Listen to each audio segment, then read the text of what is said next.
అయితే ఈరోజు మా ఫ్రెండ్ని అయితే కలవడానికి జ్యువెలరీ షాప్కి వెళ్ళాను. అయితే చాలా రోజుల తర్వాత కలిశాడు. చాలా హ్యాపీగా ఫీల్ అయ్యాడు. చాలా చాలా రోజులు అవుతుంది మీ ఇద్దరం కలవక. అలాగే నా చేతికి ఓ బ్రాస్లెట్ చేసుకుందామని అడుగుదామని వెళ్ళాను. కానీ వెళ్ళేసరికి వాడుకో ఫ్రీగానే ఉన్నాడు. వాడు ఎప్పుడు అయితే బిజీ ఉంటుండే, కానీ ఆ రోజు అయితే నా కోసమే ఫ్రీ ఉన్నట్టు అనిపించింది. చాలాసేపు అయితే మాట్లాడుకున్నాము. దానికి సంబంధించి చేసుకుందామంటే వాడు వెంటనే దానికి డిజైన్స్ చూపించిండు. కానీ చేతి బ్రాస్లెట్ వెండిది చేయించుకోవాలని చాలా కోరికగా ఉండేది.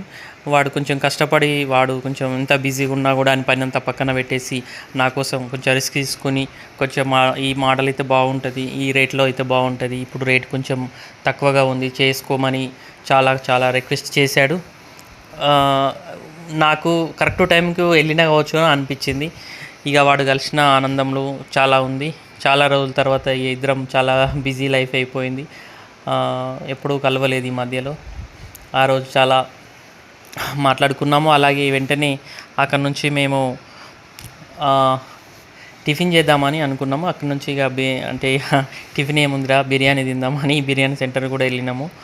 వాడు కొంచెం చాలా కష్టపడైతే వానికి నచ్చిన మోడల్ అయితే ఇలా ఉంటే బాగుంటుందని వాడైతే చెప్పిండు. నేను కూడా ఓకే రా, నీవు నచ్చింది చేయరా, నీకు తెలియంది ఏముంది అని నేను కూడా సరే అని ఒప్పుకున్నాను. ఒక చేతికైతే ఒక బ్రాస్లెట్ అయితే మంచిగా చేసి ఇస్తా అన్నాడు. ఒక వారం తర్వాత కలమన్నాడు. ఆడికే సంతోషమైంది. ఇంకా ఇంకా చాలా రోజుల తర్వాత అయితే కలిసినందుకు వాడు కూడా చాలా హ్యాపీగా ఫీల్ అయ్యాడు. చాలా హ్యాపీగా ఉన్నాడు. నాకు కూడా మంచిగా అనిపించింది. ఎందుకంటే ఈ బిజీ లైఫ్లో ఎవరి పని వారికి, మార్నింగ్ లేచినప్పటి నుంచి ఎవరి బిజీ వారిది.